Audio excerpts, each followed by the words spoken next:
fuq dak li huwa recycling qegħdin ħażin.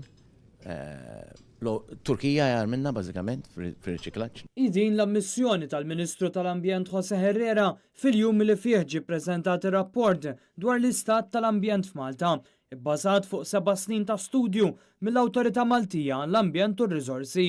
Dwar l-iskart, ir-rapport jgħid li pajjiżna qiegħed dejjem iżjed jaħli din ir-riżorsa u li l-livell tal-iskart prodott f'pajjiżna per capita huwa għoli meta kkumparat ma' pajjiżi oħra Ewropej. Jingħad li Malta mhix tlaħħaq li tillimita il-ġenerazzjoni tal-iskart. Mistoqsi minn dan l-istazzjon dwar is-sitwazzjoni tal-iskart li ħarbet minn taħt idejn dan il-gvern, Herrera ddikjara li l-kritika li qed issir dwar dan ir-rigward hija leġittima. Tardjajna snin biex noħdu ċertu miżuri radikali, għandek raġun. Mistoqsijiet li dan l-istazzjon għamel fost oħrajn wara li sar magħruf li ċ-ċentri għall-iskart goff imtlew l-istess bħal-landfill.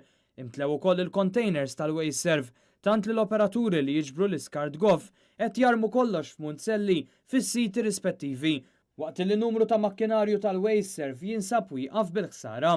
Mistoqsi dwar l-emissjonijiet, il-Ministru Herrera jidher li qata' qalbu li nilħqu l-miri tant li ddikjara li għamilna miri għoljin wisq. Il-miri għal dak li għandhom xi emissjonijiet irridu nieħdu miżuri aktar drastiċi fuq dak li huwa non-ETS emissions. Ma tantx għandna fejn naqsu, ili ngħid anke fil-Parlament għaliex meta għamilna targets għamilna benchmarks għoljin. Il-Ministru tal-Ambjent José Herrera qabel ukoll ma' rapport tal-Ombudsman li kritika l-użu ta' siti li suppost fihom ma jsir żvilupp iżda li nbidlu għaliex fihom saru proġetti ta' kostruzzjoni. Malta magħrufin li ma tantx aħna nużaw regolamentazzjoni b'saħħitha biżżejjed għal dak li għandha x'taqsam ma' kostruzzjoni. Ir-rapport tal-era jitkellem ukoll dwar diversi aspetti oħra fejn fost oħrajn qed ikun innutati li f'pajjiżna in-numru ta' karozzi sploda tant li l-emissjonijiet saru inkwiet ewlieni għall-ambjent.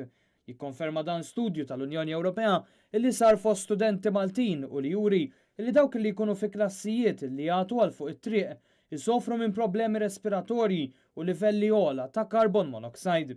Innotat ukoll li l-problema tal-istorbju qed tikber u trid tiġi indirizzata fost oħrajn bil-ħolqien ta' toroq aktar siguri, playground siguri u żoni naturali il-bogħod mit-traffiku.